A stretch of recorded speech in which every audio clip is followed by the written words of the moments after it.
Hey guys, and welcome to another Nikke Goddess of Victory video. Many of you have probably collected a bunch of characters by now, and you're still unsure about which character skills you should upgrade first. So hopefully this video will help you decide.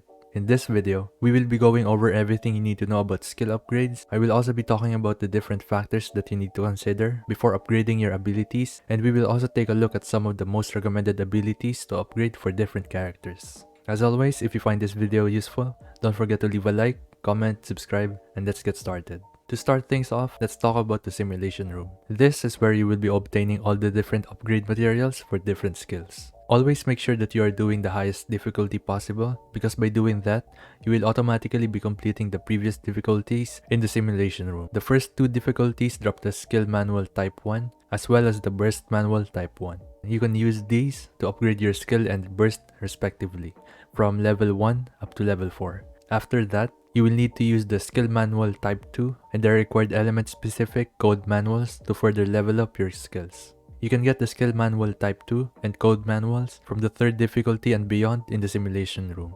And you should also have a few code manual selection boxes in your inventory, but it's better to save that for when you are really sure about who to upgrade. One important thing to keep in mind when it comes to upgrading character skills is that your upgrade materials will not be refunded even if you reset your character's level. So you really have to be careful and be sure about which characters to upgrade. Now that we know the basics of upgrading skills, I will now go over the different factors that you need to consider for choosing which character to upgrade. First of all, it is not recommended to upgrade any of the skills for your SR characters, but there can also be some exemptions. Let's say you have been playing for a while now, but you haven't gotten any good SSRs to fill a specific role in your team. In that case, it can be worth upgrading an SR character who can fill the same role, so you can push more content. But remember that you can no longer refund those skill upgrade materials, so it will be up to you to decide. Moving on, let's talk about which characters you should prioritize to give your account the highest spike in power. Your skill upgrade materials can be quite limited in the beginning, so it's important to know which characters will benefit the most from skill upgrades. My first recommendation is that you should prioritize the hyper carries in your team. So you are looking at characters like Scarlet, Haran, Snow White, and Guillotine. This would be an hour-long video if I went over every single one of them, so instead, you can reference different tier lists to see where your character stands in the meta. These can give you a rough idea on how good the unit is, and I recommend that you take a look at the ones by Pridewin and the Japanese meta tier list from GameWith, which also includes a community-voted tier list. You can't go wrong with upgrading any of the hyper carry units as long as you can see yourself using them in the long run. And due to the nature of progression and how the stages play out in the game, more often than not, the stages are just DPS checks at the end of the day. So upgrading your main sources of damage will definitely be worth it. Now when it comes to choosing the specific skill to upgrade, a good way to gauge whether a skill is good or not is by looking at its skill condition. Some skill conditions are better than others, and some are just really bad, but you would preferably want one that can be easily triggered and has a strong effect. Some good examples are skills that give you a buff after killing an enemy, so something like Volume's skill 1.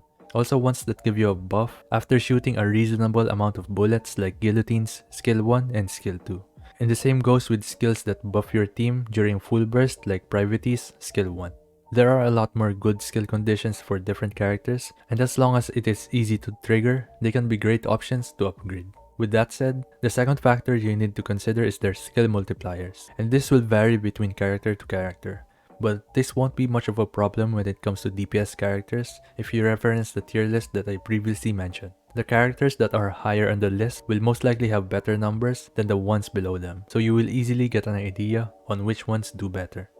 Now let's talk about the support characters. The main skills you want to focus on are the ones that affect a lot of members in your team, and preferably the ones that increase your damage output.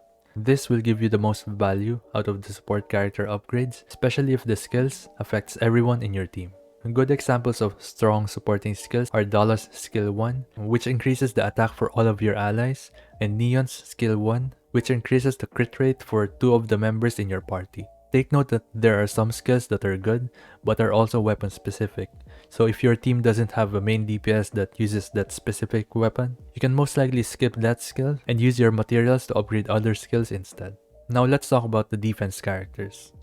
Most teams will optimally have one defensive character, so you have to carefully choose which one you decide to invest in, since you won't be able to refund the resources for upgrading the skills. And again, You can reference the tier lists that I mentioned earlier, but the main thing you want from your defense character is a skill that provides good survivability, either by providing good shields or if they have a good taunt effect that lasts for a long time. I would say that when it comes to supports, protective abilities like shields are your priority. Next is the debuffing skills, then damage dealing abilities if they scale good enough, and the last one are the taunt specific skills. Now moving on, let's talk about which burst skills you should prioritize. First, you should definitely prioritize your main DPS burst skills because a lot of characters like Snow White, Scarlet, and Guillotine have insane damage scaling on their skills, so upgrading their burst skill first will definitely give your team a huge power spike. And for supporting or defensive characters, you should definitely go for their burst skill that benefit other members in your team, either by giving them buffs or debuffing the enemy. A good example of this is Miranda's burst skill, which will greatly increase all of your members' attack and crit damage for 10 seconds. This also has a very low cooldown of 20 seconds, so this is definitely a very strong ability.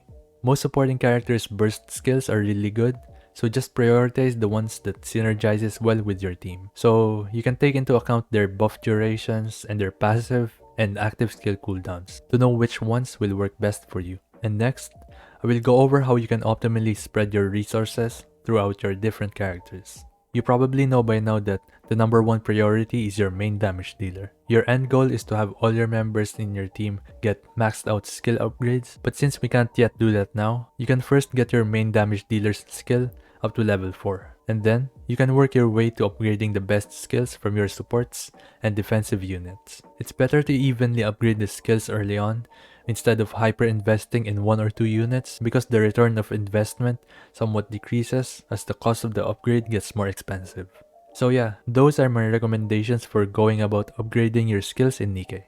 If you have any questions, feel free to leave it down in the comments below. And as always, if you found this video useful, don't forget to leave a like, comment, subscribe. Thank you so much for watching, and I'll see you on the next one. Peace.